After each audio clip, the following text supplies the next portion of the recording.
오랜만에 뵙는 분도 계시고 처음 오신 분도 계신데 잘 오셨고요. 주의 은혜가 오늘 여러분의 심령 가운데 임함으로 우리 예수님을 만나고 그리스도의 제자로 또 헌신하는 그런 귀한 시간 될 수 있기를 주님의 이름으로 부탁을 드립니다. 여러분이 만일 인생의 끝자락에 서 있다면, 그리고 누군가에게 그 마지막 어떤 말을 남기게 된다면 여러분 어떤 말을 남기고 싶으십니까? 생각해 보신 적이 아직 없을 수도 있고요. 그러나 여러분 이 인생 끝자락에서 무엇을 누군가에게 말을 남긴다는 것 참 쉽지 않습니다. 왜냐하면 그 말에는 내가 이제까지 살아온 인생에 대한 책임이 그 안에 있는 거죠.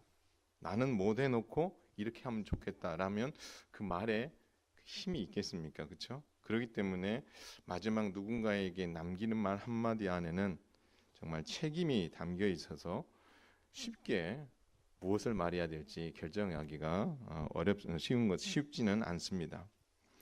예수님께서 남기신 그 지상 명령이 제자들과 우리에게 특별한 이유가 무엇입니까?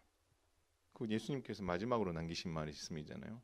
그런데 그 예수님께서 남기신 그 말씀 때문에 이 땅에 교회가 세워졌고 2000년의 역사를 끊이지 않게 달려온 것 아니겠습니까? 바로 예수님께서 걸어가셨던 십자가의 길, 그 부활의 그 영광스러움이 그 효력과 이것을 이루시기 위해서 예수님께서 책임을 다하셨기 때문에 마지막 주님이 남기셨던 그 메시지 안에 힘이 있는 거고, 그것을 위해서 2000년을 교회가 성도가 달려온 것 아니겠습니까? 그런 점에서 바울이 오늘 남긴 마지막 편지가 오늘 우리가 읽게 되는 디모데 후서입니다. 디모데 전서하고는 분위기가 다르고 상황이 다릅니다. 로마 감옥에서 투옥 생활을 하다가 잠시 풀려난 이 바울은 역시 복음을 위해서 다시 헌신합니다.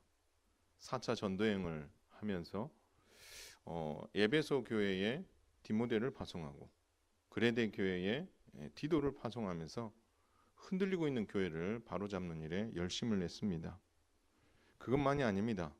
본인은 지시만 한 것이 아니라 본인은 니고볼리에서 전도 집회를 열기 위해 또 열심히 수고의 땀을 흘리고 있었습니다.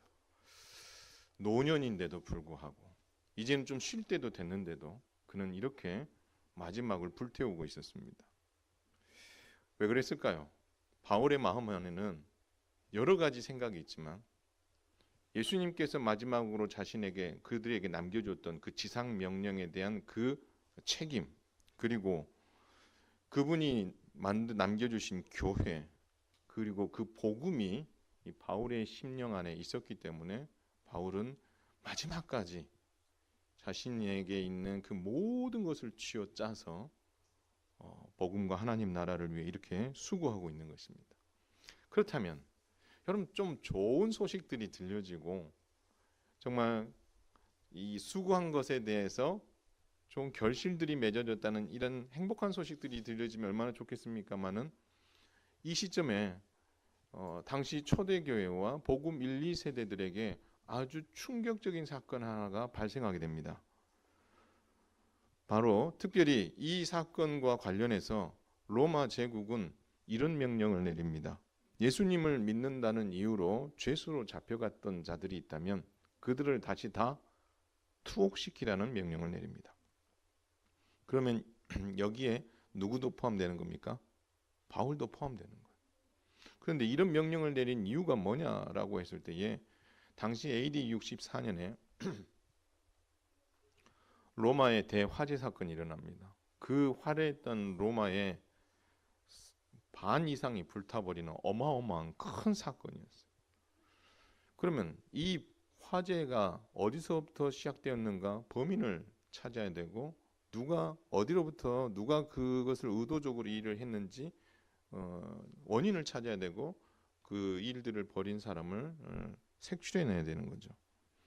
그런데 당시 네로 황제는 상당히 공경에 처해 있습니다. 왜냐하면 정치적으로 많은 실정을 행하고 있었고 많은 사람 백성들에게 시민들에게 존경받지 못한 그런 상황에 놓여 있었기 때문에 이 많은 오해를 가지게 된 거죠. 결국 이 로마 대화재 사건의 주범이 이 네로 황제가 주도해서 이 로마를 새롭게 뭔가 변화시켜 보려고 했던 시도가 아닌가, 이런 오해가 팽배해지게 됩니다. 그러니 그런 오해와 함께 자신의 실정이 딱 맞아떨어져 많은 사람들이 지금 네로를 어떻게 해보려고 지금 애를 쓰고 있는 상황에서 자신은 살기 위해서 누군가 재물을 만들어야 되는 거죠.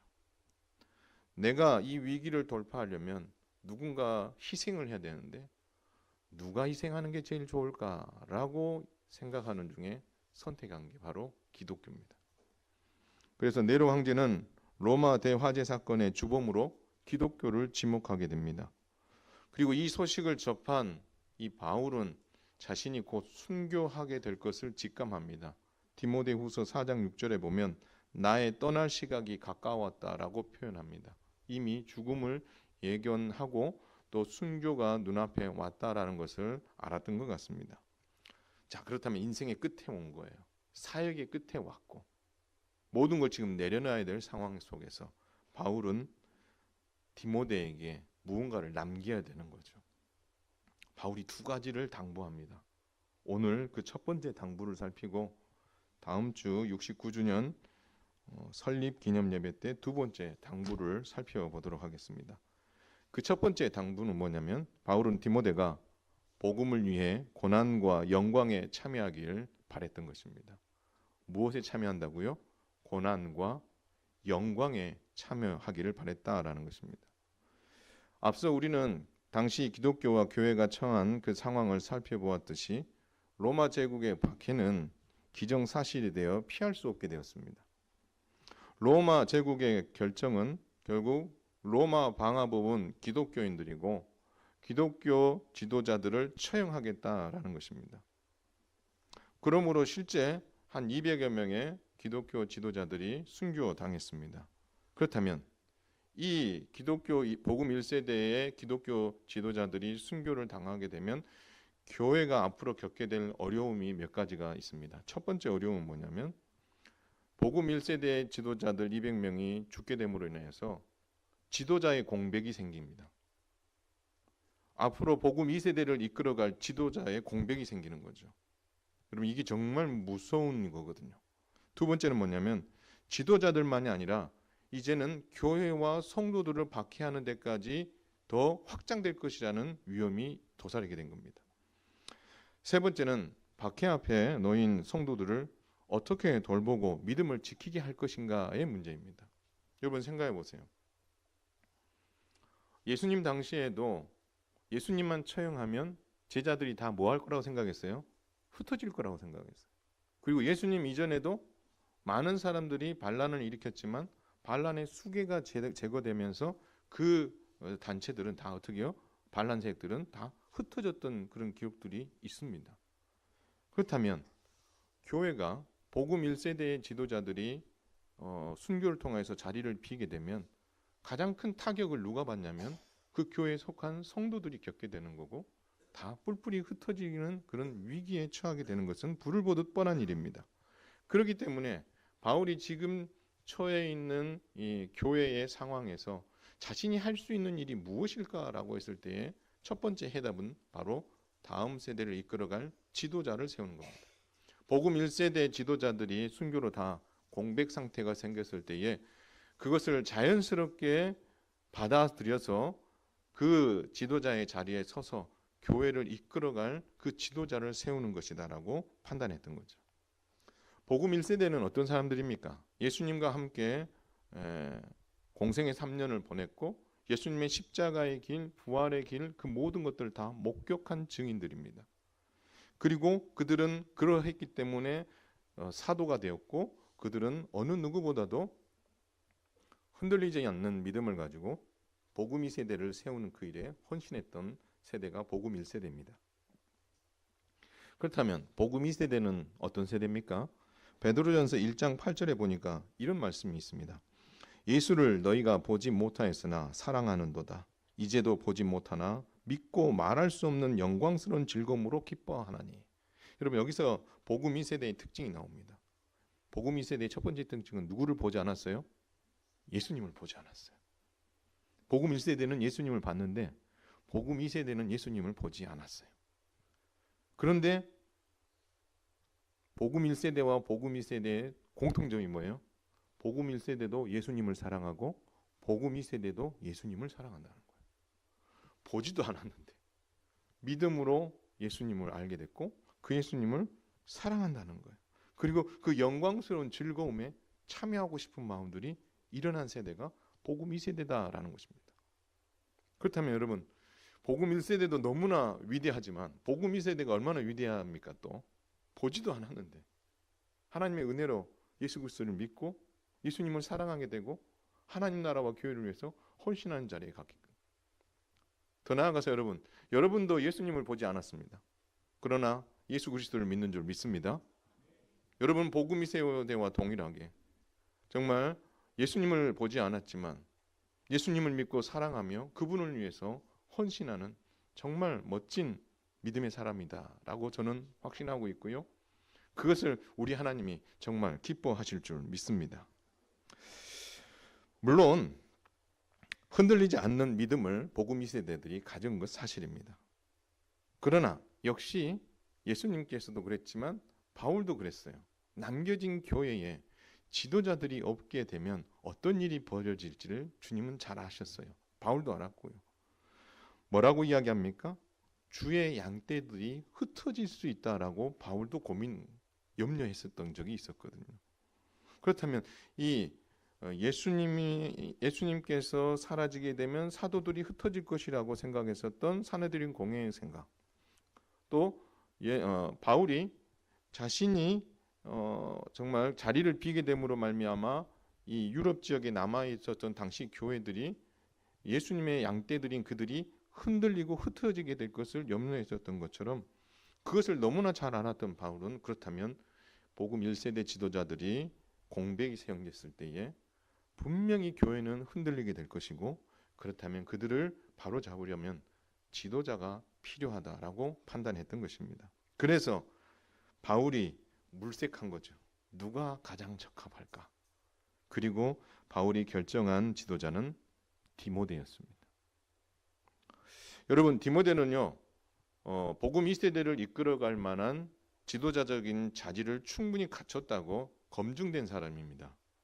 여러분, 오늘 디모데후서 1장 5절을 한번 다 같이 한번 읽어볼까요? 디모데후서 1장 5절 읽겠습니다. 이는 뇌 속에 거짓이 없는 믿음이 있음을 생각함이라. 이 믿음은 먼저 뇌 외조모 로이스와 뇌 어머니 유니게 속에 있더니 내 속에도 있는 줄을 확신하노라. 여러분, 디모데는 믿음의 3세대입니다. 외할머니가 예수님을 믿었고요. 그리고 어머니 유니게가 예수님을 믿었고 그 믿음을 이제 디모데가 이어받았습니다. 여러분, 믿음의 신앙 계승이 잘 이루어진 거죠. 여러분, 복음의 몇 세대이십니까? 저는 3세대고 저 아이들이 이제 4세대입니다. 여러분, 이 믿음이 계승되었다는 게 얼마나 감사한 일인지 모릅니다. 저희 가정도 이 믿음의 계승이 계속 이어졌으면 좋겠고 우리 현역교회에 속한 많은 성도들의 가정도 벌써 4대, 5대까지 내려온 가정들이 있을 텐데 이 믿음의 계승이 잘 이루어짐으로 말미암아 하나님이 바라시는 믿음의 가문들을 꼭 이루어가시기를 바랍니다. 또한 혹 여러분 중에 복음의 1세대가 있습니까? 믿음의 1세대가 있습니까? 잘 하셨습니다. 여러분이 걸어가시는 그 길은 분명히 고난의 길입니다. 그러나 그 길을 묵묵히 잘 감당했을 때에 반드시 복음 2세대가 생기고 복음 3세대가 생기며 믿음의 계승이 일어날 줄로 압니다. 특별히 복음 1세대의 믿음의 1세대에 의해서 2세대의 복음을 받은 자녀들이 이 안에도 있습니다. 여러분, 복음의 2세대인 자녀들은 복음 1세대의 자녀 부모님들에게 사랑하고 존경하며 잘해야 돼요. 여기 있으시죠? 복음 2세대들, 믿음 2세대들, 복음 1세대가 그 길을 걷는 게 얼마나 힘들다는 걸 여러분들이 똑똑히 봤을 거예요. 내가 믿음의 다음 세대를 세우는 일에 얼마나 헌신해야 되는데 내 부모 세대가 그 길을 걸어가 줬단 말이에요. 그 길을 터놨단 말이에요. 그 길을 내가 따라가면서 더 단단하게 만들고 더 넓혀가는 일을 해야 되는 거예요. 근데요, 아무것도 없는 데서 믿음 1세대를 만들기 위해서 수고했었던 그 부모님 세대들을 여러분은 정말 사랑하고 정말 존중하고 공경해야 돼요. 마찬가지예요. 복음 3세대이고 4세대인 우리도 그 믿음의 세대를 준비하고 열어주었던 세대들에게 정말 감사해야 되는 건 당연한 것 아니겠습니까? 근데 디모데가 믿음이 3세대인 거예요. 그리고 여러분 이 디모데가 가진 믿음을 바울이 이렇게 칭찬을 합니다. 내 속에 있는 거짓이 없는 믿음이다. 너의 속에 믿음이 있는데 거짓이 없는 믿음이다. 그리고 이런 말합니다. 내 속에도 그 믿음의 계승이 잘 이루어져서 확실한 믿음이 너 속에 분명히 있다는 것을 내가 믿는다라고 이야기합니다. 그렇다면 바울은 디모데가 믿음에 있어서는 절대 흔들리지 않는다는 것을 알고 있는 거예요. 두 번째, 무엇으로 검증됐습니까? 그는 오랜 세월 유럽에서 처음 디모데를 만난 이후에 지금껏 어떻게요? 함께 해왔거든요. 그리고 중요한 사역이 있을 때마다 그를 파송했고 그는 그 파송된 교회에 가서 그 어려운 문제들을 하나씩 다 어떻게요? 극복하고 교회를 잘 세우는 검증된 사람이었거든요. 그렇기 때문에 바울은 디모데를 향해서 너는 믿음의 아들이다. 그렇게 표현까지 했잖아요. 그래서 남겨진 교회 복음 2세대를 위해 디모데를 목회자로 세우기로 추천한 바울은 그렇다면 디모데에게 무슨 당부를 했겠습니까? 그 첫 번째 당부가 뭐냐면 바울 자신과 함께 복음을 위해 고난과 영광에 참여하자라는 것입니다. 한번 따라서 하겠습니다. 고난과 영광에 참여하자. 예. 먼저요. 복음을 위해 고난에 참여하자. 여러분 이 말을 성경에 보면 정말 바울이 많이 했거든요. 오늘 디모데전서에도 이야기했지만 디모데후서에도 보면 정말 많이 그 이야기를 하거든요. 여러분 복음을 위해 고난을 받자. 여러분 이 말 하기가 쉽겠습니까? 쉽지 않아요. 왜 쉽지 않아요?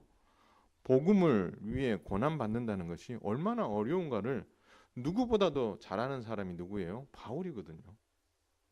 여러분 바울은 복음을 위해서 고난 받는다는 것이 무엇인지를 고린도후서 11장에서 쫙 기록해 놓았어요. 이런 말합니다. 유대인들에게 40에 하나 감하는 39대의 매를 5대나 맞았다. 3번 태장으로 맞고 1번 돌에 맞았고 전도 여행을 할 때마다 그 앞에는 많은 위험들이 도사렸다. 강의 위험, 강도의 위험, 도적들과 그리고 이방인들과 동족들과 바다와 거짓 형제들의 그 위험과 굶주림과 그리고 춥고 헐벗는 그 많은 어려움과 위기들이 그 앞에 있었지만 그는 어떻게 했다는 거예요? 그것을 넉넉히 이겼다라고 고린도후서 11장에서 이야기합니다. 1차, 2차, 3차 전도여행, 예루살렘 여행 그리고 죄수가 돼서 로마로 잡혀오는 그 모든 과정에서 그는 철저하게 유대인들에게 많은 핍박과 공격을 당했던 게 사실이고 그 이야기들을 충분히 누구도 알고 있어요. 디모데도 알고 있는 거죠. 그래서 여러분 복음을 위해 산다. 하나님 나라를 위해서 산다. 라는 것은 반드시 고난이 뒤따르게 돼 있거든요. 그렇다면 이 고난이 얼마나 힘들다는 걸 누구보다도 뼈저리게 느꼈던 바울이 디모데에게 야 나와 함께 고난 받자. 여러분 이 말 하기가 쉽겠어요? 얼마나 힘든 길이라는 걸 아는데 여러분들이 자식들을 위해서 수고의 땀을 그렇게 많이 흘리는 이유가 무엇입니까?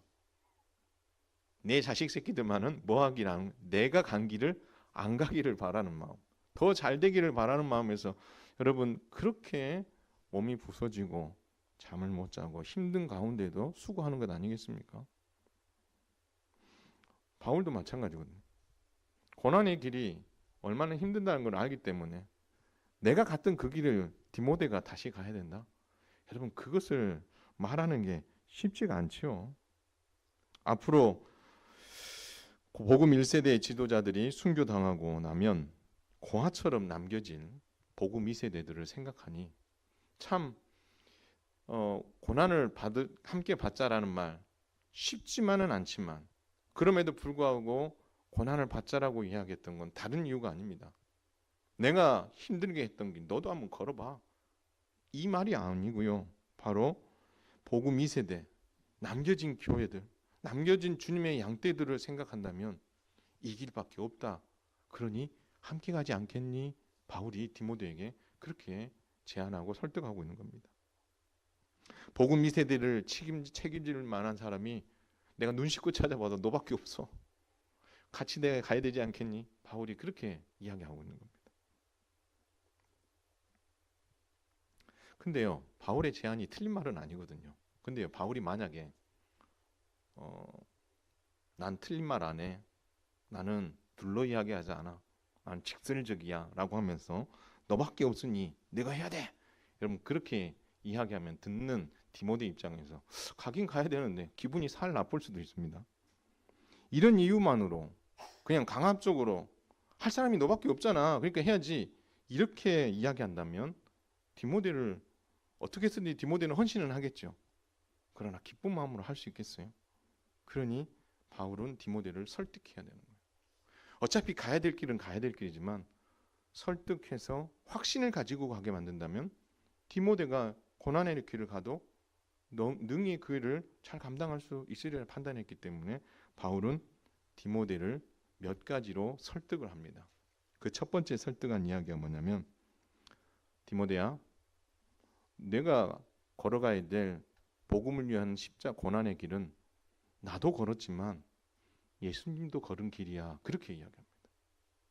너만 가는 길도 아니고 나도 갔고 예수님도 가신 길이다. 이렇게 이야기합니다. 여러분 오늘 8절에 보면 이런 말씀입니다.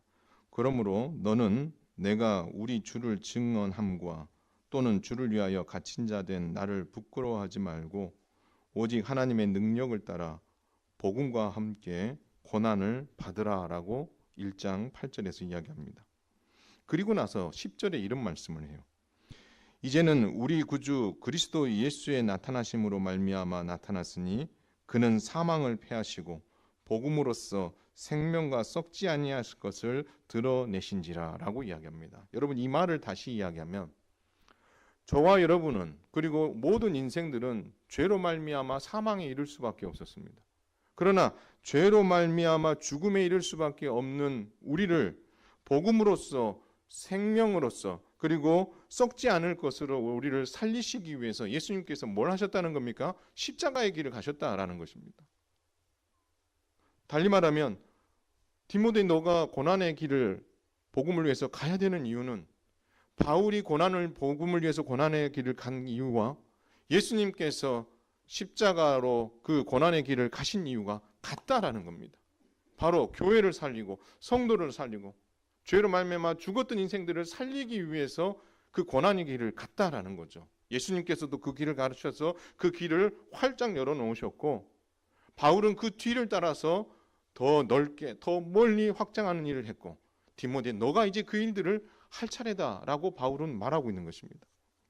따라서 복음을 위한 고난은 예수님께서 십자가의 길을 가시며 먼저 걸어가신 길이며 이를 이어받은 사도들 그리고 바울 자신이 그 길을 이어 걸어갔을 뿐만 아니라 이제는 디모데 내가 감당할 차례다 그 이야기를 하고 있는 거죠.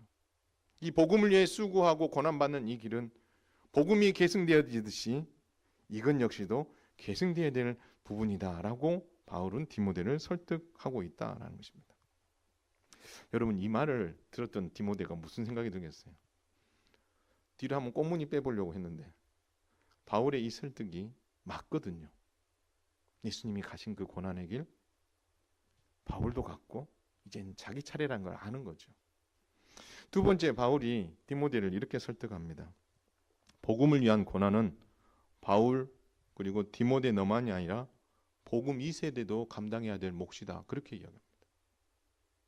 내가 복음을 위해 고난받는 일에 헌신한 것처럼 그리고 너가 보고 배우면서 그 일에 헌신해야 될 것이고 이제는 너의 그 헌신을 통해서 복음 2세대들이 헌신의 자리에 서도록 하는 것 네가 해야 될 일이다 라고 말하고 있는 것입니다. 바울은 디모데를 넘어 복음 2세대의 몫이라고 강조하고 있는 것입니다. 여러분 2장 2절에 보면 이런 말이 있습니다.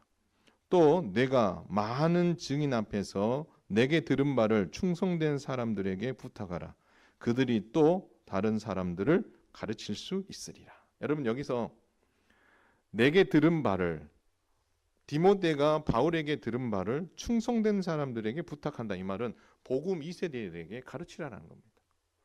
내가 나에게 들은 그 복음을 너만 가지고 있는 것이 아니라 내가 이제 복음 2세대에게 충분히 가르쳐야 된다. 그러면 어떤 일이 일어난다는 거예요. 그들이 그 너를 통해서 복음을 듣고 충성되었던 그 사람들이 또 다른 사람들을 가르칠 것이다. 또 다른 사람들에게 고난과 함께 복음에 참여하도록 만들고 내가 가지고 있는 그 믿음을 그들에게도 줌으로 말미암아 내가 걸어간 그 고난의 길도 그들도 함께 가도록 만드는 일, 네가 해야 될 일이다. 그렇게 말하고 있는 거예요. 그래서 복음을 위해 헌신하고 고난을 받는 이 일들은 누구를 통해서? 예수님을 통해서, 사도들을 통해서, 디모데를 통해서 이제는 복음 2세대, 3세대, 4세대까지 그 일들이 계속해서 이어져 가야 된다라고 말하고 있는 것입니다. 그래서 여러분 그 책임을 다해야 된다는 것을 여러 가지 비유로 설명을 했어요. 여러분 디모데후서 2장 3절에서 6절에 바울은 3절에서 이런 말합니다. 너는 그리스도 예수의 좋은 병사로 나와 함께 고난을 받으라. 그게 나와 함께 고난을 받아 그 고난을 받은 내가 복음 2세대를 또 고난과 함께 고난 받는 자로 삼아야 된다라고 이야기하면서 이런 말을 합니다. 병사로 복무하는 자는 자기 생활에 얽매 있는 자가 하나도 없나니 이는 병사로 모집한 자를 기쁘게 하려 함이라. 군 복무하는 자는 그 복무를 위해서 뭐한 사람이 있는 거예요? 모집한 사람이 있다는 거죠. 그 모집한 사람을 위해서 헌신하죠. 대한민국 군인들을 이렇게 모집을 합니다. 그래서 지금 군 복무에 하고 있는 친구들도 있잖아요. 여러분 그 군 복무를 하는데 누구를 위해서 군 복무를 합니까? 대통령을 위해서 합니까? 본질적으로 올라가면 누구를 위해서요? 국민들을 위해서 하는 거잖아요. 그렇죠? 그러면 목적이 분명한 거예요. 마찬가지예요. 디모데 네가 좋은 병사가 되어서 너를 좋은 병사로 모집하신 그리스도를 위해서 헌신해야 되지 않겠니? 너만이 아니라 복음 2세대도 그렇게 해야 돼. 그렇게 이야기하고 있는 것입니다. 다음 절에 이렇게 합니다. 경계하는 자가 법대로 경계하지 아니하면 승리자의 관을 얻지 못한다. 여러분 요즘 항저우 아시안게임 하고 있습니다. 어제 축구 이겼습니다. 그렇죠? 교회 떠나가는 줄 알았습니다. 여기서 봤거든요.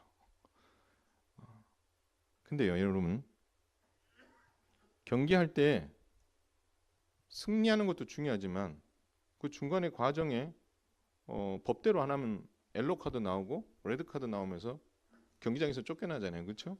마찬가지예요. 우리가 복음을 위해서 헌신하고 수고할 때도요. 내 마음대로 수고하고 헌신하는 게 아니에요. 하나님께서 우리에게 주신 말씀에 근거해서 우리가 순종해야 되는 거예요. 근데 더 중요한 건 뭐냐면 이 경기하는 자가 설렁설렁 하면 됩니까? 안 됩니까? 안 돼요. 나와 함께 호흡하고 있는 10명의 선수들이 있기 때문에 그 한 명의 내가 어떻게 해요? 자리를 비게 되면 누가 힘들어지는 거예요? 10명이 힘들어지는 거죠. 그래서 여러분 축구 11명 하는 거 맞죠? 11명 하다가 여러분 레드카드 맞고 한 명 빠지면 바로 그 공격하는 대형이 달라지잖아요. 약간 수비형으로 돌아설 수밖에 없어요. 한 명이 없지만 그 빈자리가 크기 때문에 이 나머지 사람들이 11명의 몫을 하려면 힘들어지는 거거든요. 마찬가지예요. 뭐 때문에 그렇게 쫓겨나간 거예요? 법대로 하지 않았기 때문에. 법대로 하되 내가 해야 될 몫이 얼마나 중요한가를 알고 그 안에서 최선을 다해야 된다. 그 얘기하고 있는 거거든요. 세 번째는요. 수고하는 농부가 곡식을 먼저 받는 것이 마땅하니라. 여러분 이 이야기는 우리 교회 성도들에게 이야기하지 않습니다. 농사가 얼마나 힘들고 얼마나 많은 손이 가고 땀 흘려 수고하는 그 일들을 해야 되는지 여러분들이 잘 알고 계시지 않습니까? 결국 바울이 하고 싶은 말이 무엇입니까? 복음을 위해서 너만 고난받는 것이 아니라 복음 2세대도 고난받는데 그들이 병사로 복무하는 자로서, 경기하는 자로서, 수고하는 농부처럼 그들에게 맡겨지신 그 고난과 그 하나님 나라와 교회를 위한 그 수고가 그들에게도 있어야 되기 때문에 그렇게 헌신할 수 있는 자로 만드는 일, 너가 본이 되고 함께 그 일들을 가는 것이 맞다라고 이렇게 비유로 그에게 설명함으로 말미암아 복음을 위한 고난은 바울에서 디모데로 이제 복음 2세대까지 가야 된다. 그 이야기를 해주고 있는 것입니다. 그리고 세 번째, 바울은요, 복음을 위한 헌신은 고난만이 아니라 영광이 뒤따른다. 그 얘기를 하고 있습니다. 복음을 위해 수고하자 이 말만 하면 고난을 받자라고만 하면 와, 복음을 위해서는 아무런 대가도 없이 고난만 있는 건가? 죽으라고 헌신만 해야 되는 건가? 라고 생각하지만 바울은 그렇지 않다고 이야기합니다.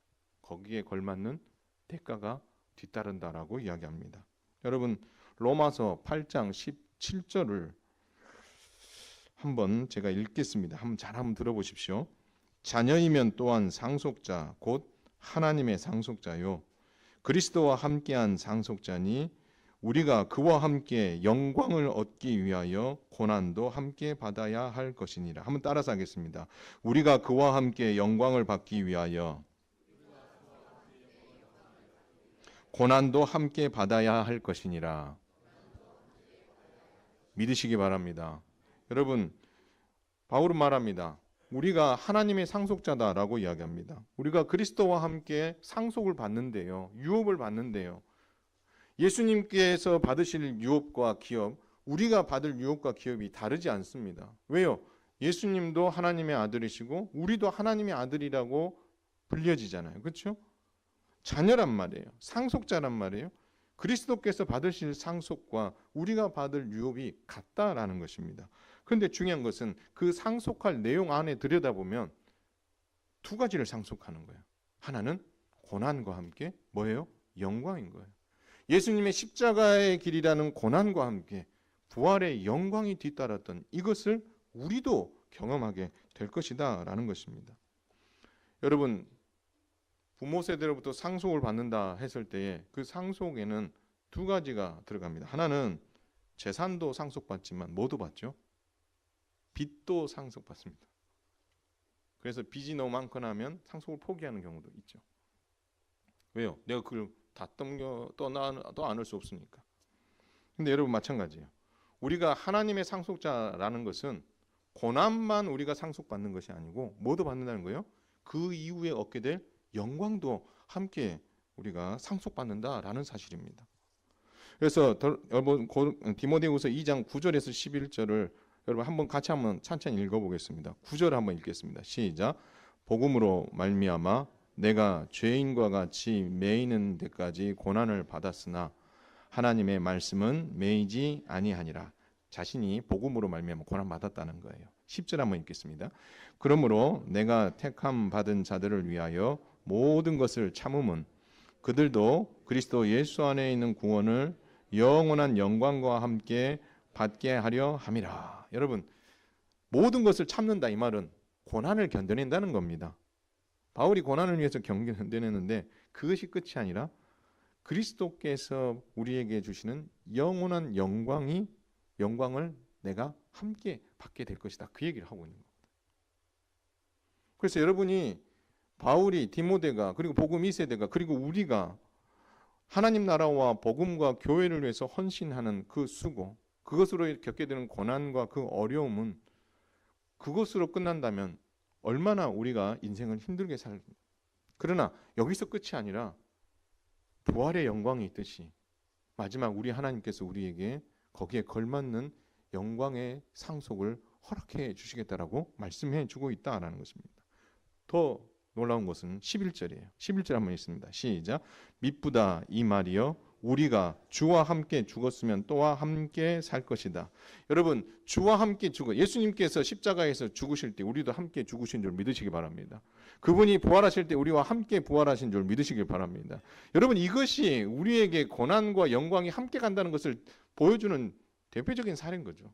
주님이 십자가에서 죽으신 고난과 함께 부활과 더불어 그 영광의 자리에 참여한 것처럼 우리도 그리스도와 함께 죽고 함께 영광의 부활로 서게 될 것인데, 그것만이 아니라 우리가 이 땅에서 고난의 삶을, 복음을 위해서 헌신하며 고난의 삶을 살지만 그것이 끝이 아니라 영광스러운 그런 영광스러운 어떤 그 상속을 우리가 받게 될 것이다라고 말하고 있습니다. 더 중요한 건 여기서 미쁘다 이 말이여, 이 말은 바로 무슨 말이냐? 이 말은 믿을만하다 그 말인 거예요. 이 말은 믿을만하다. 왜 믿을만하냐? 예수님께서 그렇게 우리에게 보여주셨지 않느냐, 그렇게 설명하고 있는 거죠. 예수님께서도 고난과 함께 영광을 받았지 않느냐? 내 말이 틀리지 않다, 내 말이 맞다. 우리도 고난과 함께 영광을 받게 될 것이다. 그러니 바울, 디모데야, 나와 함께 고난과 영광의 자리에 참여하는 게 어떻겠니? 바울은 그렇게 설득하는 거죠. 바울이 디모데가 설득됐을 것 같아요? 설득됐을 것 같아요. 그러면서 바울은요, 복음 2세대와 디모데에게 그렇다면 이 고난과 영광을 받는 일에 우리가 그러면 어떻게 참여할 수 있느냐, 어떻게 준비되어야 되느냐. 피할 수 없는 사명의 길이지만, 이 고난의 길이지만 우리가 어떤 마음으로 그 길을 가야 되겠느냐. 억지로 어이구 주님이 가셨다니 내가 안 갈 수도 없고, 바울이 갔다니 안 갈 수도 없고, 내가 가야 되나?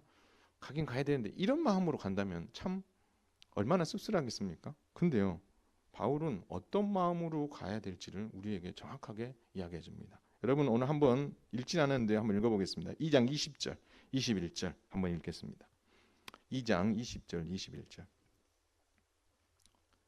한 목소리 읽습니다. 시작. 큰 집에는 금그릇과 은그릇뿐 아니라 나무그릇과 질그릇도 있어 귀하게 쓰는 것도 있고 천하게 쓰는 것도 있나니, 그러므로 누구든지 이런 것에서 자기를 깨끗하게 하면 귀히 쓰는 그릇이 되어 거룩하고 주인의 쓰임에 합당하며 모든 선한 일에 준비함이 되리라. 아멘.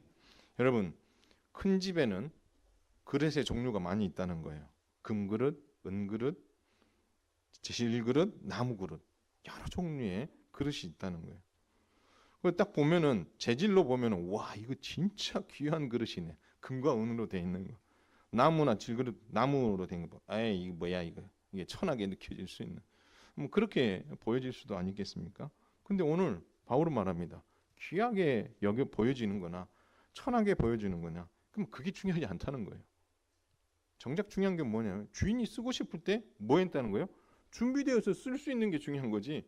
그게 아무리 금그릇, 은그릇, 뭐 질그릇 같이 막 화려하고 좋은 걸로 그냥 예쁜 문양의 것으로 딱 저기에 그 음식이 담기면 정말 맛있겠다 싶은 그런 그릇으로 잘 만들어졌다 해도 여러분 거기에 먼지가 뽀얗게 쌓여 있고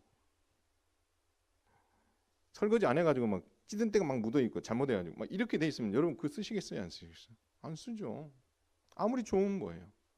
아무리 좋으면 주인이 쓰고자 할 때 쓸 수 있도록 준비되어 있지 않으면 그 재질이 아무리 좋고 그 배경이 아무리 좋아도 하나님 안 쓰신다는 거예요. 그래서 말합니다. 자기를 깨끗하게 하며 귀히 쓰는 것이 되라는 것이죠. 주인이 쓰려고 할 때 언제든지 쓸 수 있을 만큼 준비되어 있으라는 거예요. 거룩하고 주인의 쓰임에 합당하며 모든 선한 일에 준비되어 있으면 주인이 쓴다라는 것입니다. 주님 나를 사용해 주시옵소서라고 헌신하는 사람들 많습니다. 그러면 헌신하겠습니다라는 것도 중요하지만 뭐도 되어 있어야 하는 거예요? 내가 준비되어 있는 것도 중요하다라고 말하고 있는 것입니다. 따라서 바울은 세 가지를 통해서 고난과 함께 영광을 함께 받는다는 것을 잊지 말아라. 그리고 너만 고난 받는 것이 아니라 예수님도 받았고 이제 복음 2세대들과 함께 그 일들을 감당해야 되니 함께 복음을 위해 수고하는 게 어떻겠니? 바울은 그렇게 그를 설득하고 있고 디모데는 그것에 아멘 하고 그 길을 갔음을 우리는 알 수 있다라는 것입니다.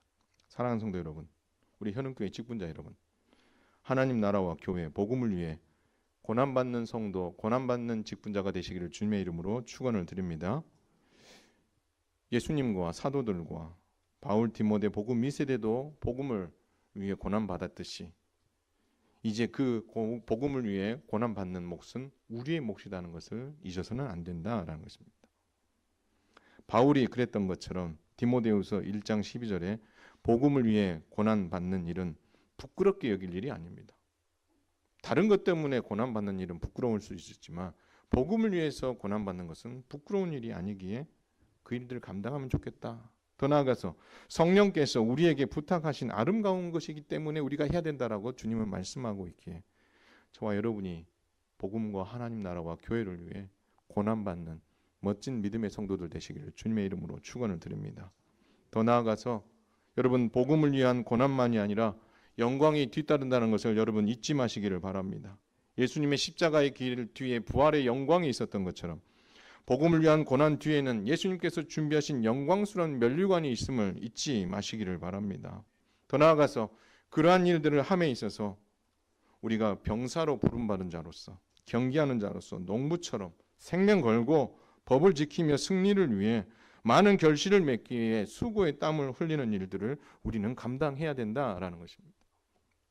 이번 주 10월 10일이 우리 교회가 설립한 지 69주년이 되는 날입니다. 그 다음 주일이 69주년 기념 예배를 드리는 날이기도 합니다. 하나님께서 우리 교회 안에 지금까지 많은 목회자를 세우시고 장로님, 장리 집사님, 권사님, 집사님을 세우셔서 여기까지 이끌어 오셨습니다. 그 오는 과정은 순탄하지만 않았어요. 어려움도 있었고 기쁨도 있었고 슬픔과 아픔도 있었지만 감사도 있었고 그런 굴곡진 그런 어떤 과정에 69년이라는 시간이 흐른 거죠. 그 안에서 많은 사람들이 고난을 겪고 힘들고 어려웠던 시기도 있었어요. 그것이 목회자에 의한 것이든 어느 성도에 의한 것이든 어느 직분자에 의한 것이든 그러한 여러 가지 많은 어려움과 고난 앞에서 여러분들은 그것을 잘 이겨내고 여기까지 계신 거예요. 복음을 위해서 하나님의 교회를 위해서 때로는 그 자리를 지키는 그 일들도 때로는 그것이 무거운 짐일 수 있지만 여러분들 그 잘 지켰기 때문에 이 자리에 있는 거예요. 그리고 여러분들이 여기까지 오는 가운데에 여러분의 가정에서 여러분의 직장에서 여러분의 주변에 있는 함께 사는 사람들 가운데에서 복음을 위해서 전도도 하고 그들을 위해서 기도하고 수고의 땀을 고난의 그 수고를 감당해 오셨기에 여러분 교회가 여기까지 존재하게 되었다는 것을 여러분 잊어서는 안 된다. 여러분의 그 고난과 수고가 정말 귀한 것이었고 결국 하나님께서는 그것에 걸맞는 정말 영광스러운 면류관으로 여러분의 머리에 관을 씌워주실 줄 믿으시길 바랍니다. 그렇다면 지금까지 우리가 살아왔던 것들로 인해서 받을 면류관에 그 정도면 됐겠다 이게 아니라 여러분 남은 주 앞에 가는 그날까지 여러분 하나님의 나라와 교회를 위해서 다시 한번 수고의 땀을 흘리고 고난의 자리에 함께 할 수 있었으면 좋겠어요. 물론 그 길이 쉽지 않아요. 우리 교회가 미리 준비위원회를 준비하고 그렇다면 우리 교회가 무엇을 할 것인가? 우리 교회 공동체의 조직을 정비하고 우리 교회가 할 수 있는 일이 무엇일까? 우리 교회만 존재하는 게 맞는가? 세상 속에서 우리 교회가 세상을 어떻게 섬길 수 있을 것인가? 어떻게 세상을 향해 다가갈 것인가? 그런 것들 어떻게요? 함께 생각을 나누고 마음을 맞추는 일 여러분 쉽지 않아요. 한 사람 한 사람의 생각이 다 다르거든요. 가치관이 다 다르고요. 중요하게 여기는 게 다 다르거든요. 그러면 그런 것들을 다 조율하는 가운데에 때로는 섭섭할 수도 있고 때로는 어떻게요? 내 의견이 채택되어서 같이 함으로 인해서 기쁠 수도 있고 여러 가지 일들이 많이 일어날 수 있다라는 것입니다. 그것도 어떻게 보면 교회 안에서 하나님의 나라를 위해서 복음을 위해서 수고하는 일인데 그 일들 가운데도 때로는 어려움이 찾아올 수 있고 고난이 찾아올 수 있다라는 것입니다. 그러할 때에 여러분들이 그 자리를 박차고 일어나서 튕겨져 나가는 것이 아니라 그리고 박차고 나서 어느 깊은 굴 속에 스스로 파묻혀 나오지 않으려고 하는 그런 모습이 아니라 하나님 앞에 나와서 기도하고 하나님께 지혜를 구하고 하나님 어떻게 하면 우리가 이 일들을 선한 결정을 내려서 함께 복음과 하나님 나라를 위해 고난받는 일 그리고 그 결과 얻게 될 그 영광스러움을 위해서 우리가 헌신할 수 있을까요? 하나님 우리에게 지혜를 주십시오. 하나님 우리에게 마음을 하나로 모으게 해주십시오. 우리가 다 같이 이 일에 동하고자 하는 그런 정말 동력을 우리에게 성령께서 부어넣어 주셔서 그 일들을 할 수 있도록 도와주시옵소서. 여러분 그렇게 어떻게 해요? 마음을 같이 하면서 고난에 참여하고 영광스러움에 참여하고자 하는 그런 영적인 욕심을 가지고 여러분 다 같이 한번 헌신해 보지 않으시렵니까? 바울이 디모데가 복음 2세대에게 복음을 위하여 고난과 영광을 함께 참여하자고 정말 호소했다면 제가 여러분들에게 호소합니다. 우리 현흥교회와 하나님 나라와 교회를 위해서 그 성도를 위해서 고난받고 그리고 고난 뒤에 올 영광을 위해서 함께 헌신하고 함께 수고하는 일에 여러분 함께 손을 잡고 그 믿음의 길을 내디뎌 보지 않으시렵니까? 여러분 그렇게 함으로 말미암아 하나님이 기뻐하시는 그런 교회 한번 만들어 갔으면 좋겠어요. 여러분 함께 손잡고 고난과 그 영광스러움의 자리에 헌신할 수 있게 되기를 주님의 이름으로 축원을 드립니다. 여러분 그럼 하실 수 있어요. 여러분은 해오셨고 견뎌오셨고 여기까지 해오셨던 저력이 있고요. 앞으로 하시면 돼요. 그것이 좀 서툴고 좀 불편한 것이 있다 하더라도 우리가 그것을 잘 어울려서 함께 한다면 우리 주님 얼마나 기뻐하시겠습니까? 그러려면 여러분이 하셔야 될 게 하나 있어요. 한번 따라서 하겠습니다. 준비되자. 여러분이 준비돼야 돼요. 여러분이 준비된다는 것은 이거 하면 되겠지라는 생각을 준비하는 것도 준비입니다. 그러나 오늘 주께서 바울을 통해서 말씀하시는 걸 보면 우리가 어떤 사람은 금그리실 수도 있고 어떤 사람은 은그리실 수도 있고 어떤 사람은 나무 그릇일 수도 있고 어떤 사람은 질그릇일 수도 있어요. 다 달라요. 만드는 재질이 다 달라요. 다 달라요. 그러나 하나님께서 정말 쓰시고자 하실 때에 쟤를 쓰고 싶은데 딱 가져왔는데 뭐야 씻겨지지도 않고 먼지 뿌옇고 이거 당장 써야 되는데 쓸 수 없는 상황에 그럼 이건 다음에. 그런데 보잘것없는 나무로 된 그릇을 딱 펴는데 이거 깨끗하게 잘 준비됐네? 그럼 써야지. 여러분이 이렇게 준비되어 있어서 정말 주께서 쓰시고자 하실 때에 아멘 주님 보잘것없는 질그릇 같은 나를 이렇게 나무 그릇 같은 나를 사용해 주시니 너무나 감사합니다. 그렇게 준비되어 있어야 되지 않겠어요? 그 준비된다는 말이 여러분을 깨끗하게 한다는 말이에요. 여러분 깨끗하다는 말이 목욕을 한다는 말이 아니고요. 여러분이 깨끗하게 한다는 말은 여러분 자신의 영적인 면과 그리고 인격적인 면과 이런 모든 부분들을 어떻게 해요? 준비해야 되는 것이 필요하다라는 것입니다. 그래서 주인 되신 예수님께서 쓰시고자 하실 때에 주님 제가 쓰임 받고 싶습니다. 아무런 준비 없이 손 드는 것이 아니라 준비되어 있어서 주님 제가 한번 쓰임 받고 싶어요. 여러분 그렇게 손을 열어서 그래 너 한번 해봐. 그리고 그런 마음이 없다 하더라도 여러분들이 늘 준비되어 있을 때에 하나님께서 여러분의 마음에 감동을 주시는 일이 있으면 하나님 그렇다면 제가 이 일에 헌신하겠습니다. 주님 사람들을 붙여주시고 필요를 채우시고 하나님께서 행하시는 것을 내가 보게 해주십시오. 그렇게 여러분 준비된 가운데 하나님 앞에 선다면 우리 주님께서 얼마나 기뻐하실까. 이런 교회를 보면서 우리 예수님께서 얼마나 행복해 하실까. 그러므로 말미암아 이렇게 잘 준비되어져서 여러분도 행복할 뿐만 아니라 함께 신앙생활하는 성도들도 행복하고 이 교회를 바라보시는 교회의 머리 되신 그리스도께서 행복해지는 그런 멋진 우리 현흥교회와 성도들 다 되시기를 주님의 이름으로 축원을 드립니다.